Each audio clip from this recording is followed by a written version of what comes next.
Welcome to my YouTube channel. আশা করি তোমরা সবাই ভালো আছো। এর আগের ভিডিওগুলোতে আমি তোমাদের ক্লাস 11-এর সেকেন্ড সেমিস্টারে গল্প, কবিতা, পঞ্চতন্ত্র, নাটক সমস্ত পড়ানোর সঙ্গে সঙ্গে কোশ্চেন অ্যান্সারও দিতে শুরু করে দিয়েছিলাম। আজকে আমি তোমাদের বই কেনা থেকে 3 মার্কসের কিছু ইম্পর্টেন্ট কোশ্চেন আলোচনা করে দিচ্ছি। আগেও তোমাদের আমি বই কেনা থেকে কোশ্চেন দিয়েছি, যারা দেখোনি তারা সেই সমস্ত ভিডিও দেখে নিতে পারো।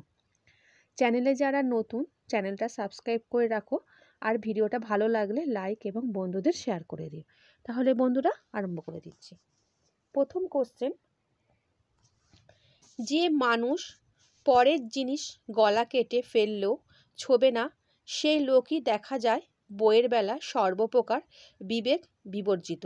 কেন? কোন প্রসঙ্গে প্রবন্ধে উক্ত কথাটি বলা হয়েছে? মার্ক টুয়েনের এক ব্যক্তিগত লাইব্রেরি গড়ে তোলার প্রসঙ্গে কথাগুলি বলা হয়েছে।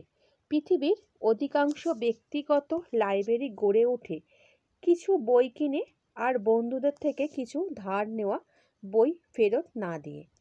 প্রাবন্ধিকের মতে নীতিনিষ্ঠ বিবেকবান মানুষও বই ফেরত দেওয়ার ক্ষেত্রে বিবেক বিবর্জিত হয়ে থাকেন।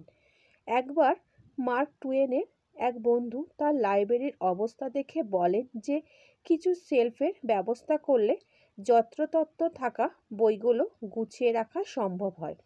কিন্তু একথার উত্তরে টুয়েন জানান যে যেভাবে বইগুলি তিনি সংগ্রহ করেছেন সেভাবে কারোর থেকে বইয়ের শেলফ ধার করা অসম্ভব। মূলত টুয়েনের ব্যক্তিগত লাইব্রেরির কথা বলতে গিয়ে যে কোনো বইপ্রেমীর ব্যক্তিগত লাইব্রেরি গড়ে তোলার প্রসঙ্গে উপরোক্ত মন্তব্যটি করা হয়েছে। কেতাবের কথা ভোলেননি। প্রসঙ্গ উল্লেখ করে বিষয়টি বুঝিয়ে দাও। কেন? কে ভোলেননি? প্রাবন্ধিক সৈয়দ মুস্তাফা আলী বই কেনার ছত্রে ছত্রে পংক্তিতে ছড়িয়ে আছে বইয়ের পঠন পাঠন ও বই কেনার বিভিন্ন প্রসঙ্গ ও তার গুরুত্ব। সে প্রসঙ্গে তিনি প্রখ্যাত কবি, দার্শনিক, জ্যোতির্বিদ, গণিতবেত্তা ওমর খৈয়ামের কথা বলা হয়েছে এবং আলোচ্য উদ্ধাংশের উদ্দিষ্ট ব্যক্তিও তিনি। মনের মধ্যে অসংখ্য ভুবন সৃষ্টির বিবিধ উপায় একটি হলো বই পড়া এবং অন্যটি দেশ ভ্রমণ। সমস্যা হলো দেশ ভ্রমণের জন্য প্রয়োজনীয় সামর্থ্য এবং স্বাস্থ্য সকলের থাকে না, তাই বই পড়াও হলো সহজতর পথ। এই বইয়ের প্রসঙ্গে ওমর খৈয়ামের বলা কথা তিনি জানান খৈয়ামের লেখা একটি কবিতা উদ্ধৃত করে। খৈয়াম বলেন, রুটি মদ ফুরিয়ে যাবে, পিয়ার কালো চোখ ঘোলাটে হয়ে আসবে, কিন্তু বই অনন্ত যৌবনা। তাই প্রাবন্ধিক মনে করেন যে খৈয়াম তার বেহসতের সরঞ্জামের তালিকা বানাতে গিয়েও কেতাবের কথা ভোলেননি। খৈয়াম যে বইয়ের গুরুত্ব মর্মে মর্মে বুঝতেন তা বোঝানোর জন্য এই উক্তি। বইয়ের সম্মান না করলে কেন মানুষ দেবভ্রষ্ট হবে?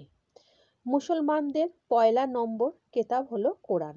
কোরআনে রয়েছে আল্লামা বিল কলমি, অর্থাৎ আল্লাহ মানুষকে জ্ঞান প্রদান করছেন কলমের মাধ্যমে, আর কলমের আশ্রয় হলো বই।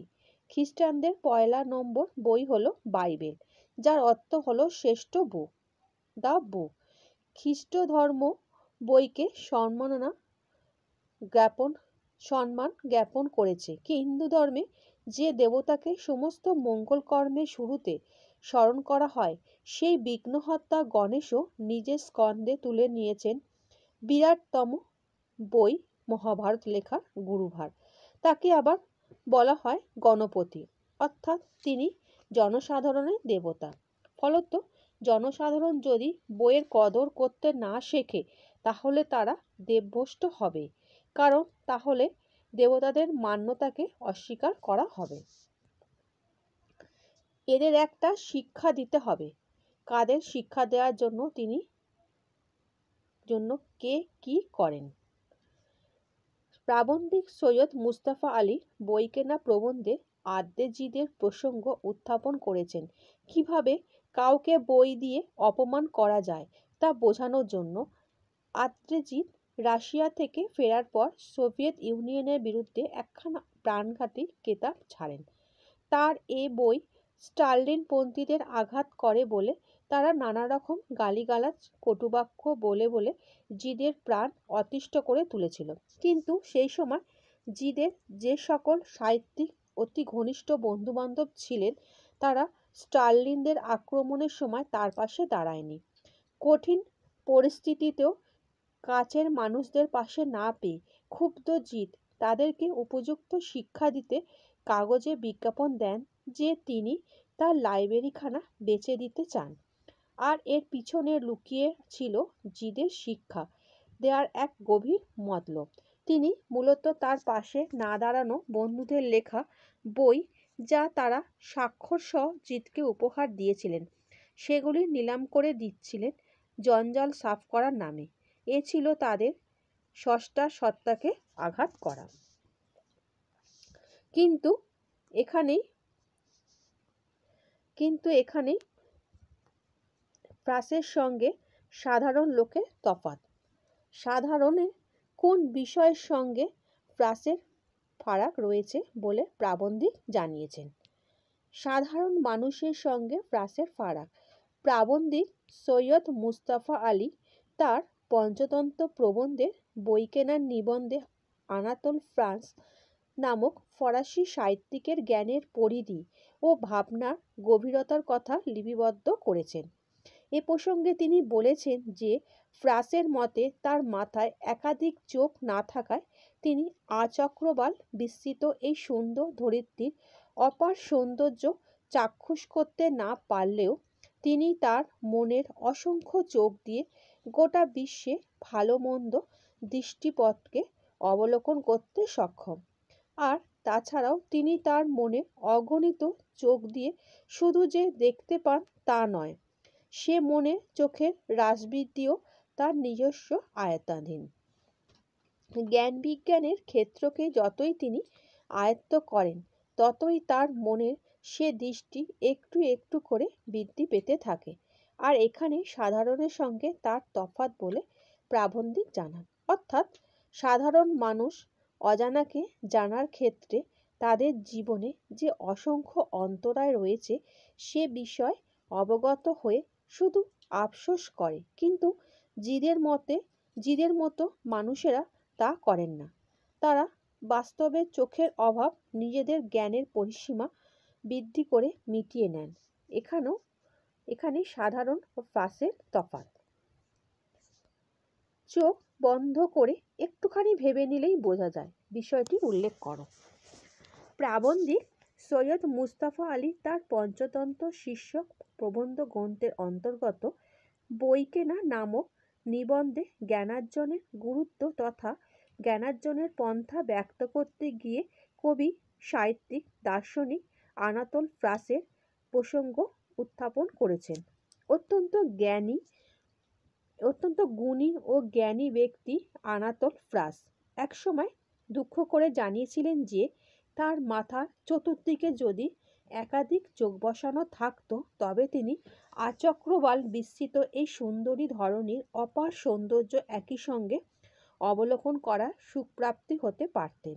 তার এই মন্তব্যখানি যে কতখানি খাঁটি তা একটুখানি চোখ বন্ধ করেই ভাবলেই বোঝা যায়। আসলে ফ্রাসের এই বক্তব্য এক গভীর তাৎপর্যবাহী। আমাদের চারিদিকে বিচিত্র সব ঘটনা ঘটছে, বিচিত্র সব সত্য লুকিয়ে রয়েছে, কিন্তু দুটি মাত্র চোখের অধিকারী আমরা একই সময়ে সেসব ঘটনাও সত্যের সম্মুখীন একসঙ্গে হতে পারতাম না বা পারি না। কিন্তু মাছির মতো অজস্র চোখে চারিপাশে অজস্র ঘটনা ধরা পড়ত, যা আমাদের জ্ঞান ভাণ্ডারকে করে তুলত সমৃদ্ধশালী ও পূর্ণ। তবে আপাতভাবে সাধারণ ধারণায় ফ্রাসের এই বক্তব্যের অর্থ বোঝা যাবে না। চোখ বন্ধ করে মননের অতলে ডুব দিলে হৃদয়ঙ্গম হবে ও বক্তব্যে যথার্থ। চোখ বাড়াবার পন্থা কি এবং তা প্রয়োজন বা কেন?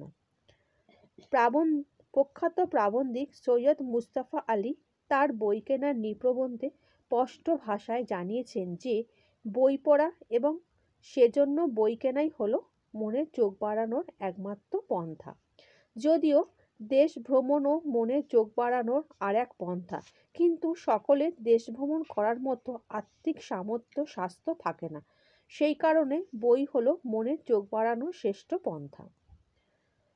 দার্শনিক বার্ট্রান্ড রাসেল বলেছেন, দুঃখ যন্ত্রণাময় সংসারে যন্ত্রণা এড়ানোর সহজ উপায় হলো মনের মধ্যে নিজস্ব ভুবন সৃষ্টি করা।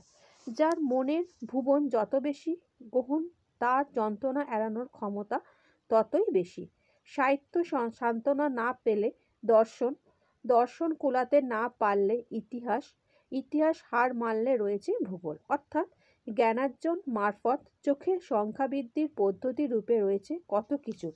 সেই জন্য কবি ওমর খৈয়াম বলেছেন, রুটি মদ ফুরিয়ে যাবে, পিয়ার বা পেয়সীর কালো চোখ ঘোলাটে হয়ে যাবে, কিন্তু বই চিরকাল অনন্ত যৌবনা। যদি ও তেমন তথ্য সমৃদ্ধ অন্তরে দাগ কাটার মতো বই হয়তো। সেই কারণে বেহশতে কি কি থাকবে বলতে গিয়ে বইয়ের সাহায্যে চোখ বাড়ানোর কথা উল্লেখ করেছেন। আচ্ছা বন্ধুরা, আশা করি তোমরা আজকের বই কেনা কোশ্চেন অ্যান্সার বুঝতে পেরেছো। চ্যানেলের সঙ্গে যুক্ত থাকো। নেক্সট ভিডিওতে আমি তোমাদের আরও কিছু ইম্পর্টেন্ট কোশ্চেন আলোচনা করে দেবো। এরপরে আমি তোমাদের সাজেশন দেওয়া স্টার্ট করে দেবো, কারণ তোমাদের আর কিছুদিন পরই তোমাদের পরীক্ষা, তাই আমি তোমাদের ক্লাস 11-এ সাজেশনও দেওয়া স্টার্ট করে দেবো। চ্যানেলে যারা নতুন, চ্যানেলটা সাবস্ক্রাইব করে রেখো এবং ভিডিওটা ভালো লাগলে বন্ধুদের শেয়ার করে দিও। আচ্ছা বন্ধুরা, ভালো থেকো।